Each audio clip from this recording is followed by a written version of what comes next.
going on? Welcome to Around the ACL. It's Michelle Thompson here with Trey Ryder and Anthony Ione, and we have an event this weekend. I'm so excited to watch this event. It's in Winter Haven, Florida, and if you don't know, Florida has a few good players over there. So only a few. Just a few. So no surprise that we did sell out for this one because lots of elite talent over there in Florida. Can't wait to get into that. We also have some news around the league. We're going to do a little review of the ACL Teams broadcast schedule and, of course, our buy or sell. But we also have a special guest interview with Kyle Malone, who just had a big win at the shootout. So got good stuff coming up here. Can't wait to get into it. Any exciting cornhole things we need to know about before we dive in from this weekend? Anybody get to play? Anthony, did you play? Nothing worth mentioning. A lot of home stuff. About to knock down a wall for my son. He just turned 13, so it's like, all right, the kid's starting to get a little bigger. You know, there's an empty room next door, so I'm gonna knock the wall out and kind of make two small rooms. One bigger room for him. He's still in a bunk bed, you know. He's like, he loved that thing, and now he's like, I need to get out of this bunk bed. I'm tired of going up and down the stairs. I'm like, I thought you were gonna say that like 2 years ago, man. He's like, I'm ready to get out of this bunk bed. So it's so we're prepping for that. It should be pretty quick. Just it's not a supporting wall, so we'll just knock it down, and his room will just get twice as big. So he'll be pumped. Man, we're going to take out walls here too, but they're all, of course, load bearing. So it's a much larger project. A little bit hard. Yeah. A little bit.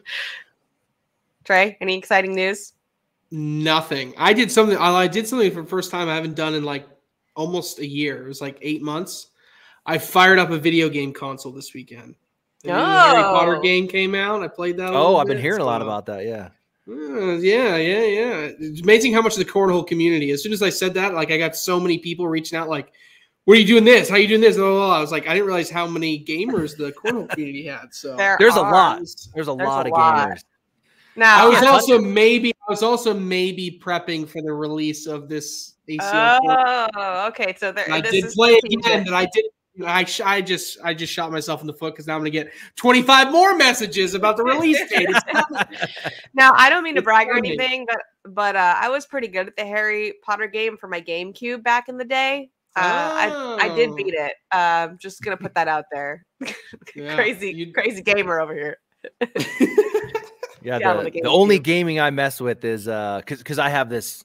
Once I'm in, you know, it's like, and then I can't deal with sucking. So now I'm like, you know, this is going back like 15 years ago. So I realized I need to just walk away from gaming because it just consumes me. I want to be better. So the only time I game now is with my kid.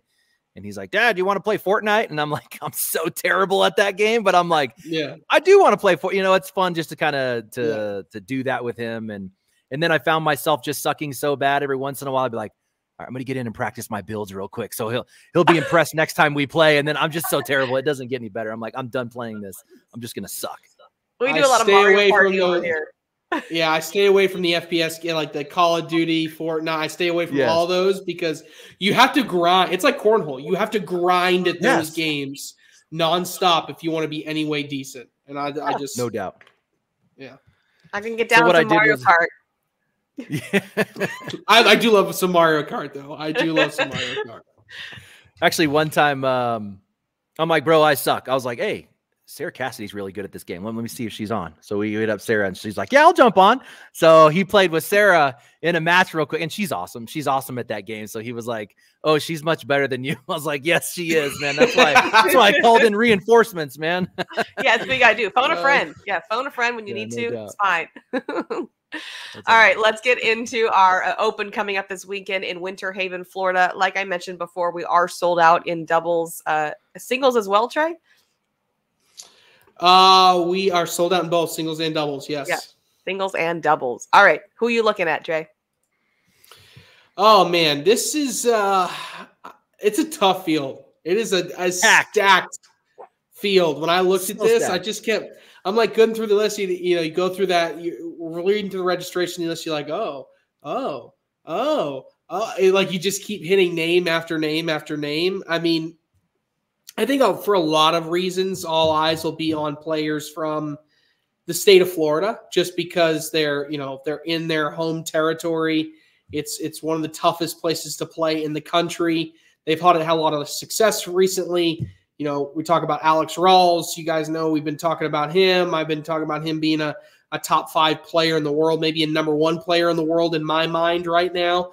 You got Cheyenne Bubenheim, obviously, who continues to dominate, even though, you know, she's throwing different bags. Kyle Malone, who we'll have on a little bit, talking about his recent success. So there's going to be, you know, even guys like Zach Shibner, who's talking about someone that's a rookie coming in. He's got an opportunity to make a really big splash. So we're just, you know, we're trying to look through all these different guys that could make some really deep runs. But then you're going to also have your tried and trues that are going to be there. The guys are going to be there. Jamie Graham's going to be there. Mark Richards going to be there. You know, really a lot of the top names. I felt like in the past couple opens, or like the past open that we had in New Mexico, we were kind of looking to identify some of these different players. Well, this isn't the case. They pop off the page, right? They pop off the page. So, you know, the mix of some really top Southeast talent, some really tough talent from across the country is going to make this a really, really tough one. And I'm excited because I really feel like it's a clash of a lot of people who we've been talking about. This is the first opportunity to get them all together in the same spot. I mentioned Malone and Rawls, right? We mentioned Guy, Graham, all those guys. But then you're even getting people like Jack and Jake Gore, who I've been talking about, had a really incredible run at some conference events, who have been absolutely deadly. Hopefully they show up, but we're also, you know, we also, Anthony, talked a little bit about Sammy Soto and Justin Jr., right? They are going to make the trip out here, hopefully. They ghosted us last time. They ghosted us. So we're going to see them. We're going to see, you know, Fisher Hamilton again. We're going to see, again, Mark Richards, Philip Lopez, the best players in the world from last season. So this feels like, this does feel a little bit different in comparison to all the other opens, because at least from my perspective, it's like, it feels almost like a national type of talent pool. Now, you're still going to have your plenty of amateur players that are going to give some people some deeper runs and things of that nature. But in all honesty, it is, you know, it's going to be a really, really tough field. I'm excited. There's so many different storylines to look at, but in the end, it's going to be a battle of the Titans. Absolutely. Not to put you on the spot, Trey, but do you know how many make it to tier 1? It's probably an even 128. I think maybe. Okay. They probably do 2 brackets of 128, but I'm not. Josh Keck's got that math all out there. Maybe it's wondering, because there's so many people on this list. Like, we're going to probably see some people we wouldn't expect in a tier 2 and something like this. But we'll not only are we going to know the tier 1 champions, we'll know the tier 2 champions as well pretty well. That's what I'm thinking. Yeah, with this. All right, Anthony, what are your thoughts? Yeah, just talking about singles just out of the gate here. So some interesting things that I wanted to point out. Right out of the gate, I see every top 10 player on here except for Tony Smith. Now I see him in doubles.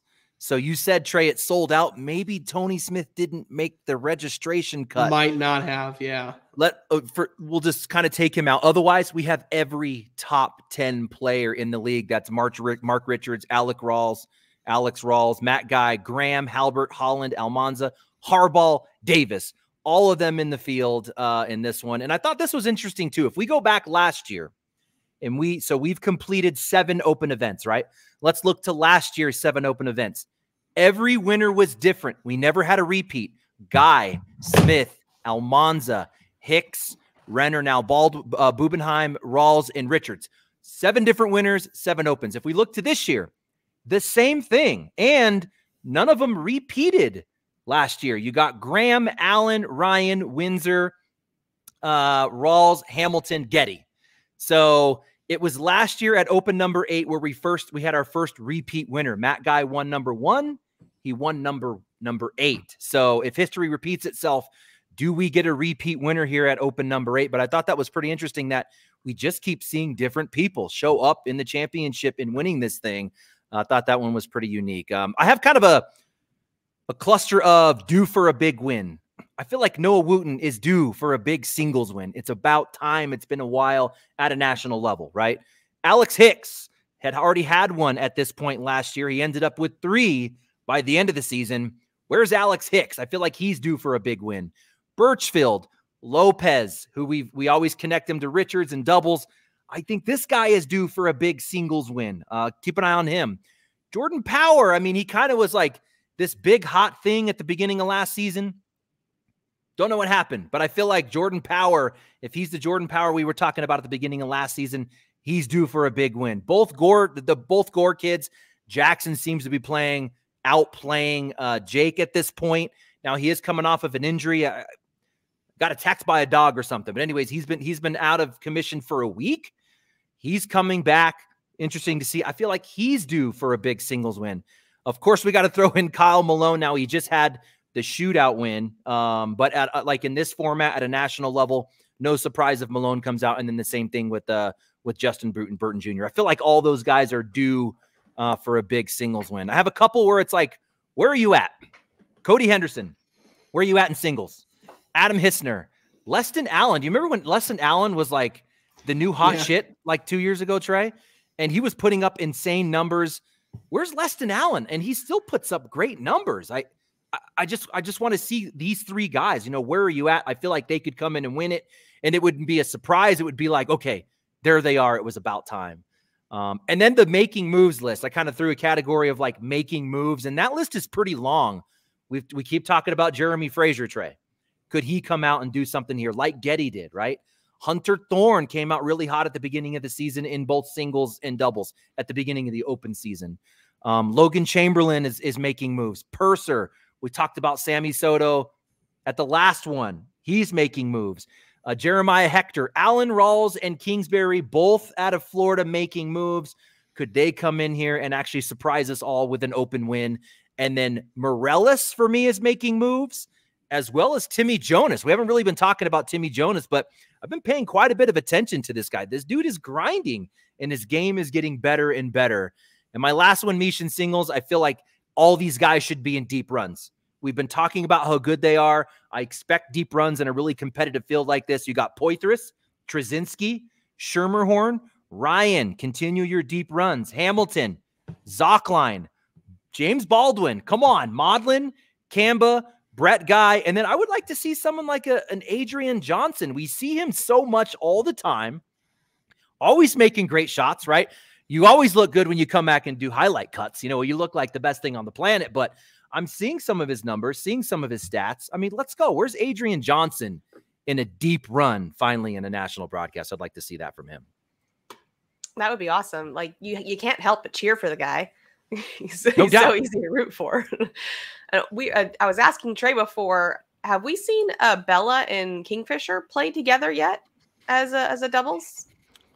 I want to say once, maybe, but she's definitely been mixing up her partners, and he's not traveling as much. If it happened, I think it was just once. Okay. Yeah, and looking at this, there's some interesting, like, I thought in this particular one, we're right up against the start of the pro national season. We have one more open before that national season begins. And I'm saying to myself, right, I'm still seeing not even close to 100% of these pro teams throwing with their committed pro partner. They're all like, there's a lot that are throwing with different partners. And it's a little bit surprising to me. And some of these names are going to surprise a lot of people, right? So I go through, there's plenty of people throwing together. As I go down this, Rob Vajanov and Alec Ryan, Philip Lopez and Nico Morellas are throwing together. Here's a really interesting one. Gavin Cano and Mark Richards. Yes. What in the world is that? Like, well, Richard, like you just said, Richards and Lopez are both in the field, but they choose to go and mix it up with a different partner. And Cano, what are they going to throw? Hey, we've been talking about Richard's roll bag. What happens when you put an actual roll bag in his hand? Oh, because you know they're coming out with they're coming out with Cano's Wizards. Oh my god, they're coming out. It's Noah Almanza and Devin Harbaugh. I like that. I like that. This is another weird one. Brett Guy, Kobe Costanza. Brett Guy, Kobe Costanza. Yes. I was like, that is. You know, some of these, I look all the way through. Again, Justin Burton Jr., Sammy Soto. We talk about them. I really think they're gonna surprise a lot of people. But but roll out the red carpet from the Thompson household to the Winter Haven Open for Eric Davis, Fisher Hamilton. Yay! Right? I mean, Eric Davis, Fisher Hamilton. I know we were going to wait until the end of the show, but Michelle doesn't need to give a hot take this week. That's who Michelle's taking as her hot take pick. I can guarantee you that at the end of the year. So I don't know. There's just to me. Oh, and then Logan Chamberlain and Ryan Wiedenfeld was kind of the last one. So I just thought it was interesting that there's so many different players kind of going in weird directions with their partnerships this close to the pro season. It is a strange idea. I don't know if people are just wanting to play with different people, maybe even scouting for future partners for the pro season for seasons to come. I don't know. I don't get it. Seems like an odd choice, but we shall see how it all plays out. All right, let's get into some news around the league. Real quick, just if I can say a couple things about doubles. So you mentioned Wiedenfeld with Chamberlain. So Wiedenfeld Smith coming off of this shootout championship together off the broadcast. Smith is in the field. I'm pretty sure it's him. It says Ryan Smith, but it's with Jamie Fincham. That one, is that the Ryan Smith that we know? Or is that there's not a lot of Ryan Smiths that play this game? No, that would make sense because Jamie Fincham is from the same area of Virginia that Ryan Smith is from. So there you go. They're just come off a big win, and then they're splitting up for the Open. So I thought that was interesting. But since you covered the shakeups, let me just cover the committed pros real quick, Meesh. We got Thorne and Wooten in this. Wooten won Open number 3 with Almanza. I think it's time, and we saw Hunter make really good runs in singles. He took 3rd in singles at Open number 1. He was 2nd in his bracket at Open number 5.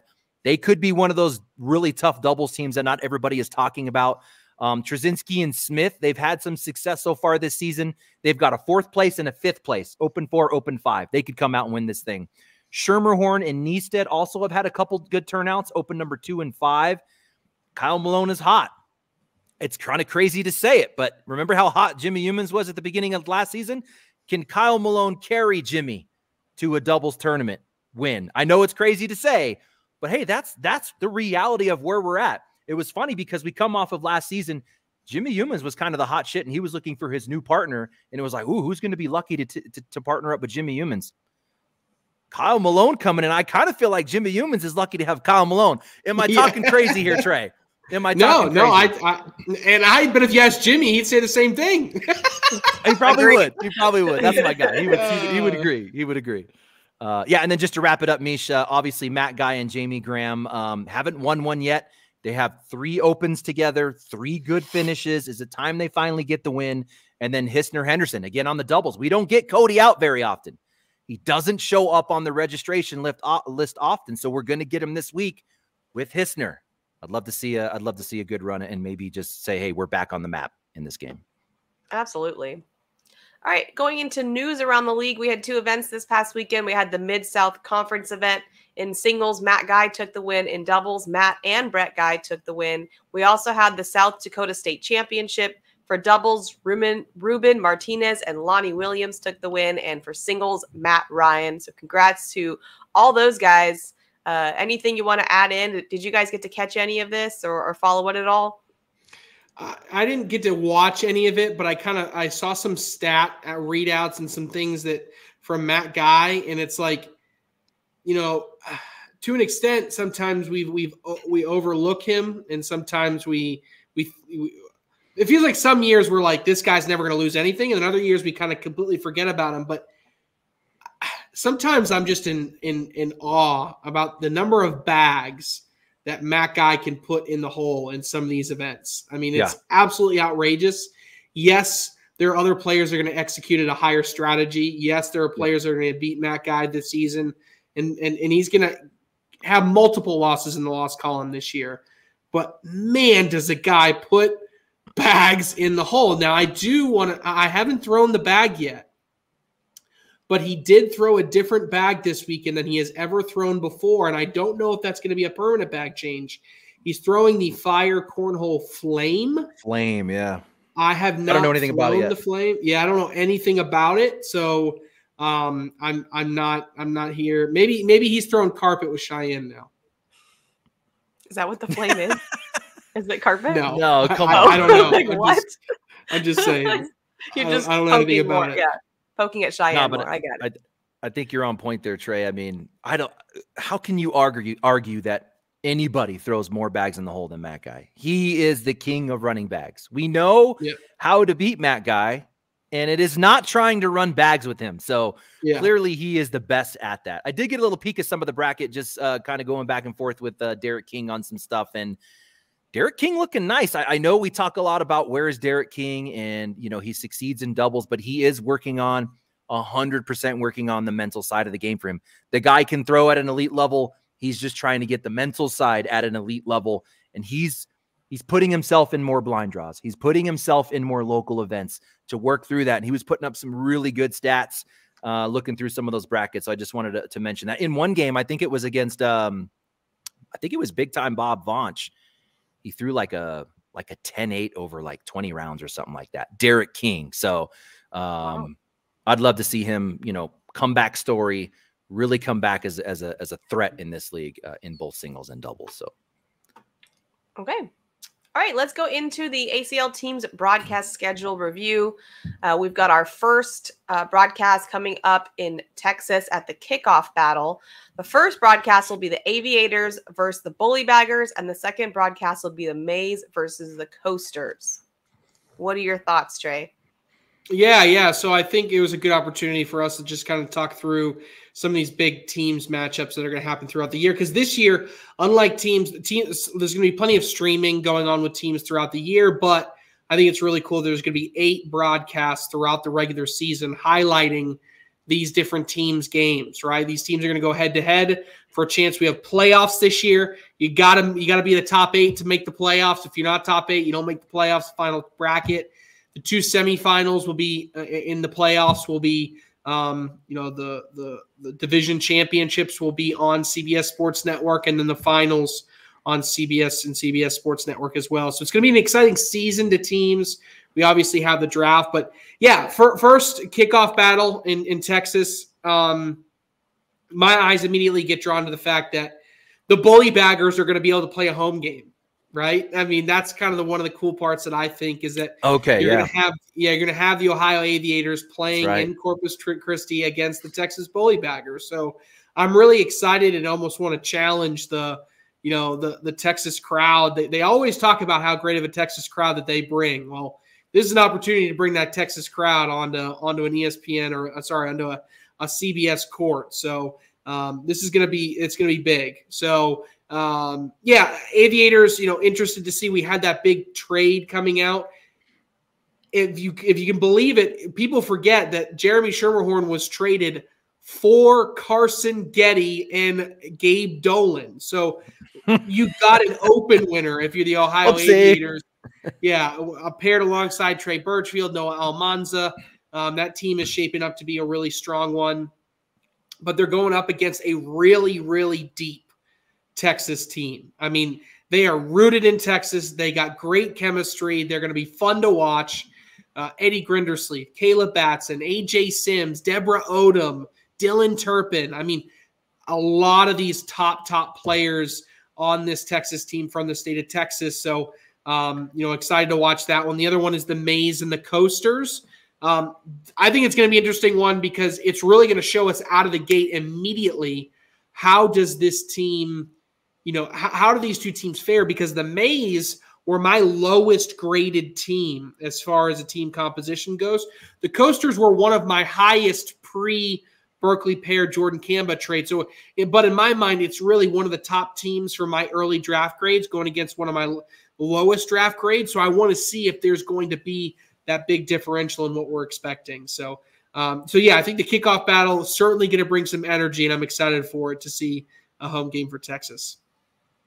Cool. The next one is the Cornhole Mania in Pennsylvania with the High Rollers and the Ringers, and the Burn versus the Woodchucks. Anthony, what do you think? Yeah, so Rollers, Ringers, really a close matchup, I think. I'm going to give the slight edge, though, to the Ringers. The High Rollers are putting a lot of faith in Alan Rawls as their second overall pick. He simply needs to perform, and he has shown in specific occasions that he could be a second pick level talent, but he's got to do that really consistently. Tyson Costanza for the High Rollers, I assume they're going to partner up. Tice felt a little bit early in the draft, but to me, the High Rollers 5 through 10 pick is where their strength is, and where I think they're going to win or lose this one. So that's going to be that one's going to be important for them, Meesh. And then the Burn Woodchucks, I'll kind of just roll into that one because I think that was the same category. The Burn's extremely ultra heavy, and maybe that's good for camaraderie. We'll have to see, but they're definitely a lot of them on the same brand or squad. They have a strong 1-2 pick in Holland and Reynolds. It's the middle of their draft to me that was really good. Overall, I like their team. The Woodchucks is either going to be like an unexpected brilliance from Jimmy Humans, or like a C grade team. I will say Shipner is showing second round worthiness out of the gate, but the season is long. I wasn't really feeling that as a second round pick. Malone certainly living up to his #1 pick. But what does Jimmy Humans and the Woodchucks get for their #4 to the end is really the big question mark, because it got a little weird in there. But again, Jimmy Humans might have some brilliance in there that we're not all seeing. Absolutely. Then we got the Bag Brawl in Oregon. The first broadcast is Freeze versus Timber, and the second one, the Sliders versus the Spinners. Trey, what are your thoughts? Yeah. I think this is kind of a matchup of both these broadcasts, right? Nobody's got a home field advantage. I think for the most part, everybody was around the same grade, right? So to me, this doesn't feel like any one of these 4 teams is going to jump out and get a huge win or anything like that. It doesn't feel lopsided to me. In particular, the Sliders versus the Spinners is kind of interesting to me when I was kind of looking through a lot of with some exception, the Spinners in their wake were a lot of slide the bag in the hole type of players. And the Sliders the Sliders are have built themselves a team of carpet bags and rolling around in big shots. And the Spinners are kind of slide the bag in the hole. So maybe kind of a contrast in styles. Will be certainly interesting to watch. But if anything, Anthony's going to talk a little bit about the last one, but I'm particularly interested in the final chase, where we kind of get how we started the season. The Marauders are going to get a home game as that last final chase going to be in Michigan this year. Yeah, against the Cali Slingers. Thanks for that. The final chase over there in Michigan. Marauders versus Slingers and Colonels versus Cutters. Anthony, what do you think? Yeah, the Slingers. So Alec Ryan, Travis Purser, and Sasweta. They go 1, 2, 3. Ryan and Purser were hot at the time of the draft, and they were really anticipated as standout rookies. They need to stay hot, and they got to live up to the expectation of their 1-2 pick for the Slingers to be successful. The Marauders, I'm going to give them the slight edge in this matchup. You know, does the Schermerhorn trade paid off? You just talked about that with Getty is really going to be a big question. Their 11, 12, 13, 14 is going to be the key to me. They go Jared Kufis at 11, who really has shown that he could outplay his 11. Sanchez, Walter made it all the way to the 13th pick. And then Day, coming in as a rookie, but an OG in this game. I think if those guys can play ahead of their potential, which I think they can, that's going to be the key for the Marauders. But the second one, the Colonels versus the Cutters, you have some of the better teams in my grades going head-to-head here. The Colonels really the standout team for me in the entire draft. I feel like the guys and Damon Dennis did a solid job as captains of this squad. Again, the Cutters are a really good squad, but I think we're going to actually get a super good matchup in this one. The Colonels, really got most of the value picks, right? Snagging all of their players in later rounds than they should have. I feel like most of their players should have gone earlier. And the key to the Cutters is going to be their standout rookies. They went with Wiedenfield and Chamberlain 1-2. I have no doubt Wiedenfield's going to live up to his pick. Can Chamberlain come in and say, I am a #2 pick and I'm going to play like a #2 pick? I love the Cutters middle 3 through 7. And it's going to be the middle there, Meesh. That's going to be the muscle for them and key to winning that matchup against the Colonels. Either way, it'll be an exciting season for the Teams broadcast. Can't wait to watch it. But now it is time for our special guest. As I mentioned earlier, we are going to spend some time here with Kyle Malone, just coming off of a huge win in the shootout series for singles, going into the event this weekend, maybe looking to pick up another singles win or doubles. We'll see. But Kyle, welcome to the show. What's up, guys? Yo. Yes. Kyle, you got the big dub. First question I'm taking is, I was actually looking back through your titles list, and Literally, there was a 0 in the column for singles. Everything that you did was doubles, and that's not to take anything away. It's just that it was just a different way that you won. And you got a little emotional when Michelle was interviewing on the broadcast. I mean, can you kind of take us through that again and what it meant to kind of get a big singles win, given that everything in your past had been doubles related? Yeah, I definitely got choked up.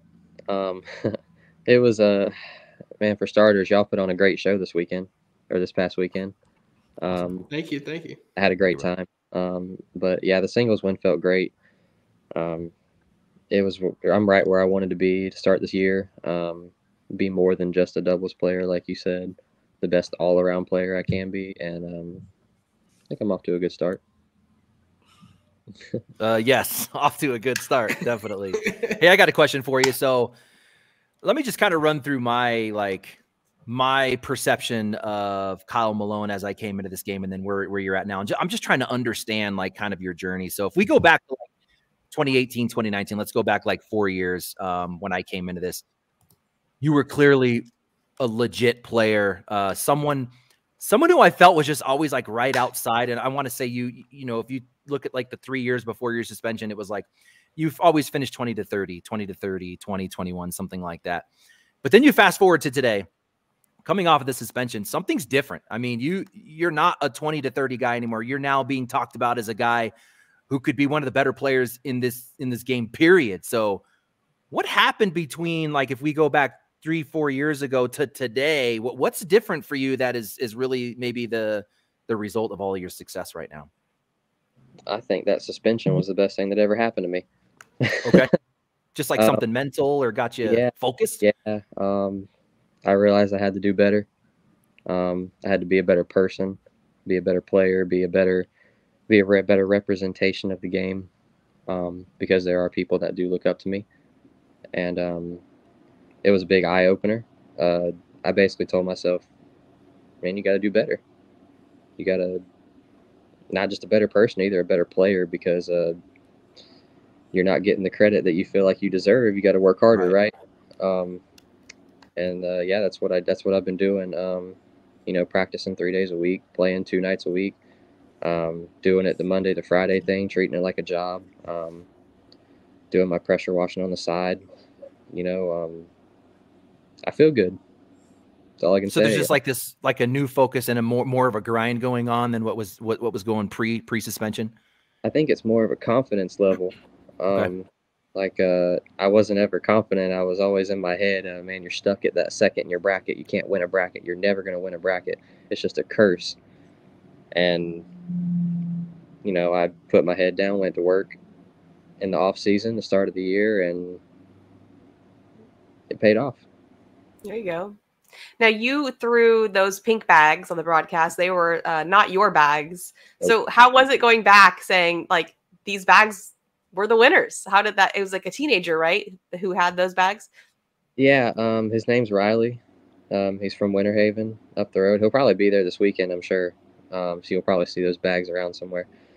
But, yeah, he saved me big time because, you know, Jamie had the higher seed, and he had the teal bags, and my go-to bags are baby blue, and that doesn't work. So, you know, the black boards, you know, there's no specific rule saying, but, you know, I called Kat, I asked her, and the TV producer said, well, we prefer you not to use them. So instead of, you know, making it hard on everybody else, I thought of Riley and hey, he's got some pink ones. Let me ask him if I can use them.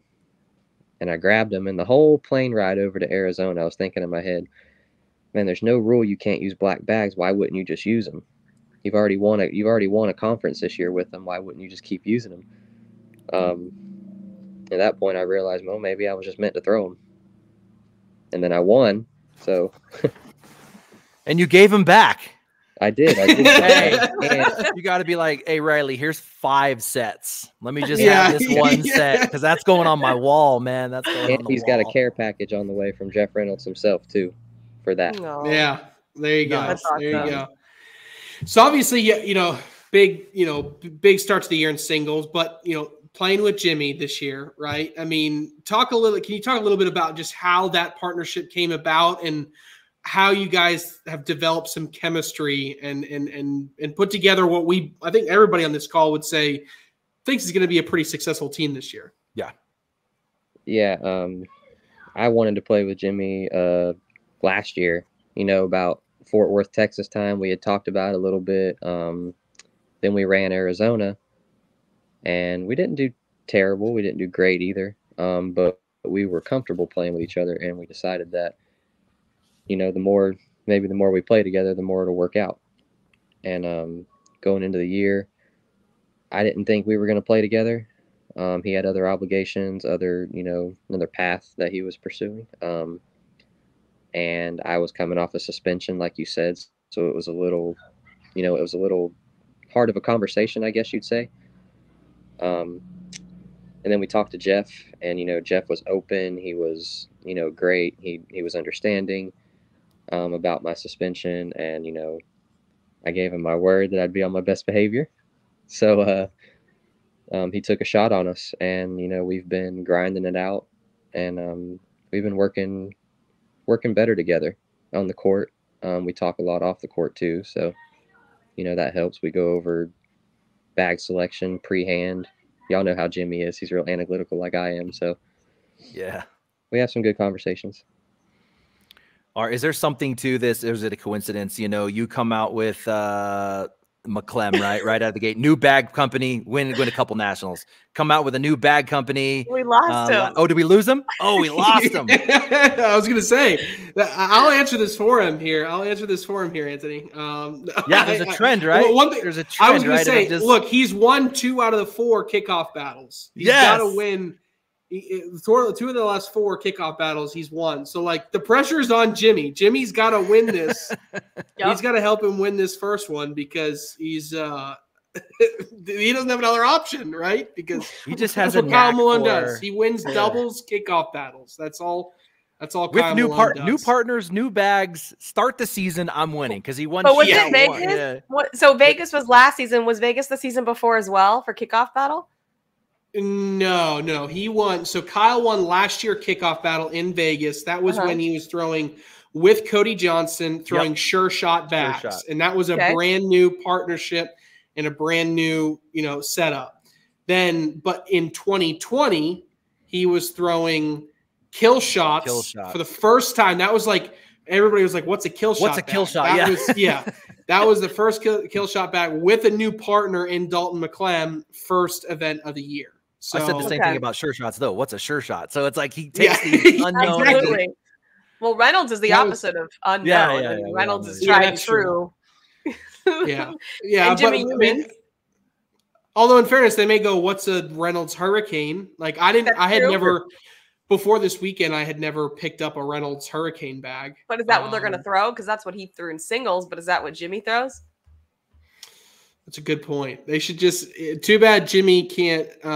Too bad they can't throw Jimmy's 5-year-old old sticky pro advantages. Oh, we got him back here. Exactly. We got him back. Yeah, sorry guys, my phone overheated and it said I had to wait for the temperature to go. Oh, no, gosh. That's not good. That's not good. We were just talking about your history of coming out and winning kickoff battles with a new partner, with a new bag. Now coming out with a new bag, winning the first major pro event of the season. So we were kind of just reminiscing about that history. And if it was a coincidence or what the heck's going on there, what's your take on that? Oh, we lost him again. He's frozen. No, he's frozen. His phone. How can his phone be so hot? Isn't it cold? I don't understand. Yeah, it must be. Okay. We'll never know. Oh, there we go. We got you. There we go. Sorry, Anthony, you cut out about halfway through.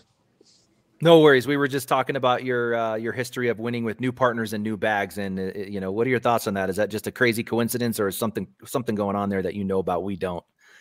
It might be some kind of weird, voodoo going on there. It's always in Florida too. Why is it always in Florida the first 2, right? And then we go to Las Vegas, and I guess it was the home thing.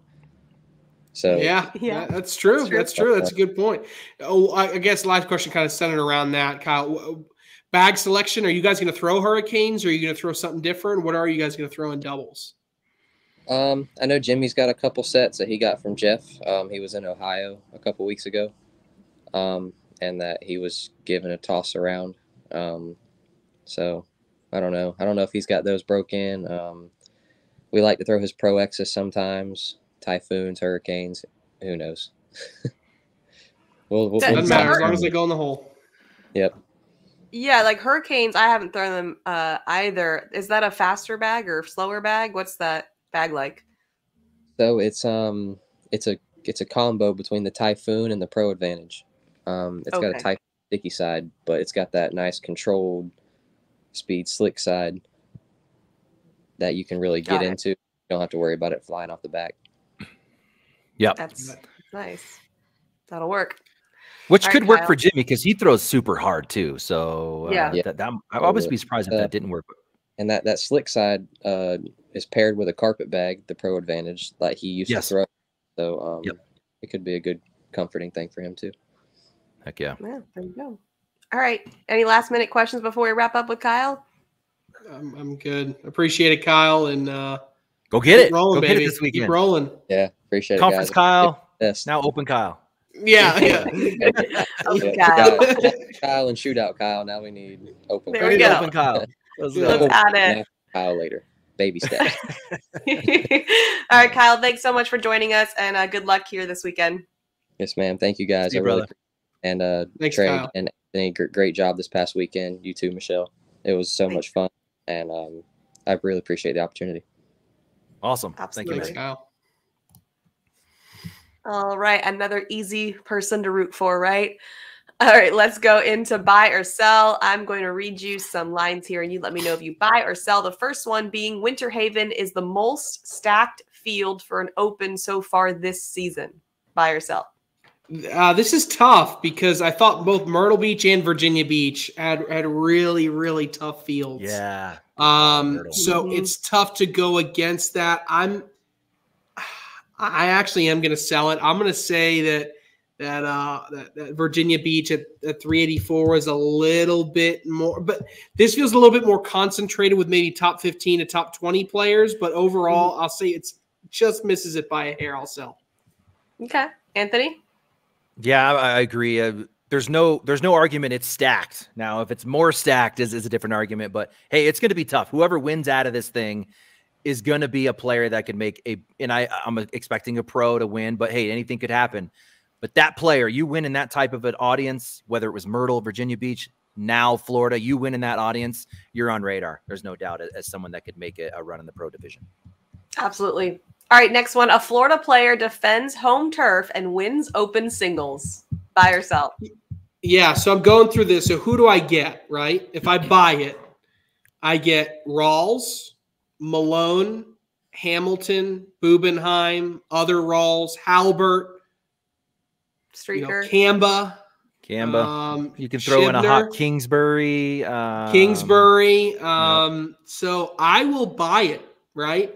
I think if you just gave me really Alex Rawls, Fisher Hamilton, Kyle Malone, and throw in one or two other, I could probably get away with just that. You give me everybody else, I'll buy it. I'll say a Florida player wins it. Okay, Anthony. I can't do it. You can't do it.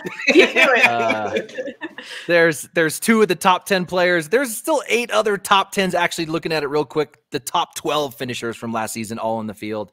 Hey, yes, Florida is a beast, and maybe I think we'll talk about them a little bit later in the show. But I'm gonna sell on this one. Trey. We'll talk about this on the next episode. Yeah, see who gets this one.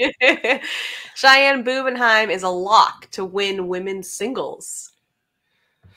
Man, it's just again one of those things where I just don't know what to expect. I'm gonna sell it. I'm gonna say somebody else comes in and gets her on this event as she's still trying to figure out that carpet. Anthony. So actually, leading up to this, I have really been defending the deepness of the women's category, and I've been selling on Bubenheim to win. I'm going to actually buy it this time. I thought she threw the carpet really well on the broadcast. I think she threw like 16 or something in a row with a carpet bag. I liked that when she missed, it was on the hole. I mean, that's the key to the game. You just want that carpet to stay around the hole and mess other people up. So I'm going to buy this one time. I'm going to buy it this one time, Meesh. Okay. The Southeast is the toughest conference in the country. This is fighting words. This is fighting words. Yeah, this is inviting a whole lot of DMs. Yeah, I mean, when you look at all the way, you could argue the Great Lakes, Mid-South, Southwest, Carolina. I'm gonna buy it. I think if you had taken maybe the state of North Carolina and the state of Florida, I could maybe argue North Carolina being better than Florida. But when you add in Mississippi, when you add in Georgia, and you add in some additional depth to an already stacked Florida, again, take the state of Texas, fine. But when you compare those secondary states, maybe of Oklahoma, compared to, I don't know, I'm going to buy it. I think it's the toughest out there. Anthony? Yeah, Southeast, like you said, Florida, Georgia, Mississippi, Alabama, South, Texas, Oklahoma. You were saying, here's where I'm hung up, Trey, is Great Lakes. Illinois, Michigan. We could stop there. They have Indiana and Wisconsin in there, but just those two, you got Richards, Lopez, Rubin, Neested, Schermerhorn, Bernasette, Gustafson. I mean, that's just to name a few. I think it comes down to that. We could even throw the Mid-South in there with Kentucky and Tennessee. You got Guy, Dennis, McGuffin, Ryan, King. This one's tough. I'm gonna go the other way, Trey. I'm gonna sell, and I'm gonna take the Great Lakes. I'm gonna take the Great Lakes. Okay. Come on. All right, last one. Arizona was just the beginning for Kyle Malone. I'm buying. Yeah, I'm gonna buy it. In front. I'm buying it. I think will he be the number one player at the end of the year? I doubt that. But this is not, like Anthony talked during that interview, this is not a 20-40 Kyle Malone that we've been seeing recently. This is a 3, 8, 13, 15 at the worst right now, the way he's playing. Yeah, if we go back to the draft, Meesh, I was the one guy everyone was on the Malone train. I was the one guy that wasn't, and goes back to his interview. He was a 20-30 player before that, and then he hit the suspension. To me, there was just too much risk here. I didn't know how he was going to come out of the suspension, and I didn't know how the captains and the rest of the league was going to view him in the suspension. So I couldn't buy into him as a number one player because of the unknowns, but just seeing him into the interview, the way that he was talking, the way that he was carrying himself, on site at the broadcast, talking him to before and after the tournament, I think there's a complete turnaround right now in Kyle Malone, and I'm excited to see it. That was the unknown that I just didn't know. I think he comes out, and I said it last time, I think he could be a top 10 player in the league. Absolutely. Now. He's got the head right now. He's got it. He's locked in. All right. Hot takes. What do we got? Yeah, so Michelle, we can skip hers. Mine, look, I want to be extra bold, and I want to continue to say that I think there's a lot of talk about this kid and this group. I'm going to double down on what I did in the last Open, where I wanted to go with doubles. I'm going to take JBJ and Sammy Soto, Open champions in Winter Haven. Are we sure he's going this time? I'm not sure he's going. He's not going to show up again, and I'm going to be left without a hot take. Anthony. All right, I'm going singles, and I'm thinking here, what's a hot take? Kyle Malone, no longer a hot take. You're in, bud. You're out of the hot take discussions. I'm going to take the top 10s out, the guys who are due for big wins. Wootens, Hicks, Lopez, you're out. I'm going to go to my making moves list. I like the Soda call for singles, but I'm going to pass on that one. I'm going to go scalding hot hot take. Chris Kingsbury, Open number 8 singles winner. Wow. Whoa. Hot. Okay, and then just so we can wrap it up quickly here, Eric Davis, Fisher Hamilton, let's go. We got this. That's all we got time for today. Enjoy the cornhole this weekend, and we'll see you guys all next time.